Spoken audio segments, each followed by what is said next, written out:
Il était une fois, dans un petit village africain bordé de rivières et de palmiers, une famille modeste mais unie. Adama et Sika, un couple de cultivateurs, avaient une fille unique du nom d'Essie. Dès sa naissance, ils voyaient en elle une lumière, une promesse d'un avenir meilleur. Ils travaillaient dur sous le soleil brûlant, se privaient de repas, vendaient leurs terres petit à petit, tout cela pour payer ses études dans de bonnes écoles, puis plus tard, pour l'envoyer en Europe poursuivre ses rêves. Essie était brillante. Très tôt, elle fit la fierté de son école et de tout le village. Quand elle fut acceptée dans une université prestigieuse en France, tout le village contribua à son départ. Une grand-mère vendit ses bijoux, un voisin offrit son coq de mariage, et ses parents mirent jusqu'à leur dernier sou dans ce rêve. « Va, ma fille, disait sa mère en larmes, et reviens plus grande que nous tous, mais n'oublie jamais d'où tu viens. » Les premières années à l'étranger, Essie appelait souvent. Elle envoyait des photos, des messages. Mais plus elle réussissait, plus ses appels devenaient rares. Une fois diplômée, elle trouva un bon emploi, fréquenta des gens aisés, et changea de nom pour se faire appeler Estelle. Elle disait à ses collègues qu'elle venait d'une grande famille bourgeoise. Elle affirmait que son père était un homme d'affaires, que sa mère était avocate.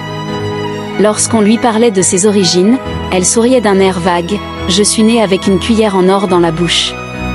Pendant ce temps, au village, ses parents tombaient malades, souffraient du manque, mais espéraient. Chaque jour, sa mère fixait la route, pensant, peut-être qu'aujourd'hui, ma fille reviendra. Et un jour, Essie revint, mais pas comme il l'espérait. Elle arriva au village dans une voiture luxueuse, habillée comme une reine étrangère. À ses parents, elle ne donna qu'un sourire sec. Elle leur interdit de l'embrasser en public, prétendant que leurs vêtements sentaient la terre. Devant ses amis venus du pays, elle ne les présenta même pas. Lors d'un dîner au village, elle déclara froidement : « Je me suis faite seule.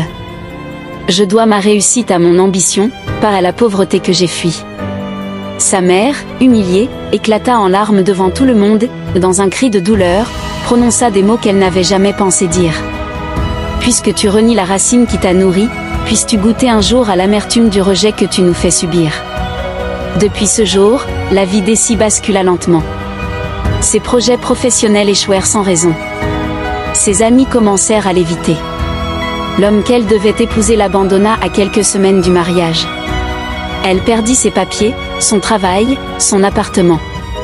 De retour au village, le cœur plein de honte, elle retrouva une maison vide. Son père était mort, sa mère était partie chez sa sœur dans un autre village, sans lui laisser un mot. Un vieux du village, témoin de toute leur histoire, la regarda un jour et dit : « On ne construit pas l'avenir sur le mépris des racines.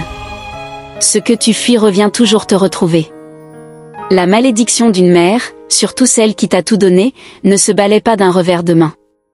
Astérisque ainsi finit le conte d'Essie, celle qui renia ses origines et récolta le fruit amer de son orgueil. Que ce conte nous rappelle que la gratitude est un trésor, et que l'on ne piétine jamais les cendres de ceux qui ont soufflé sur notre flamme. Astérisque.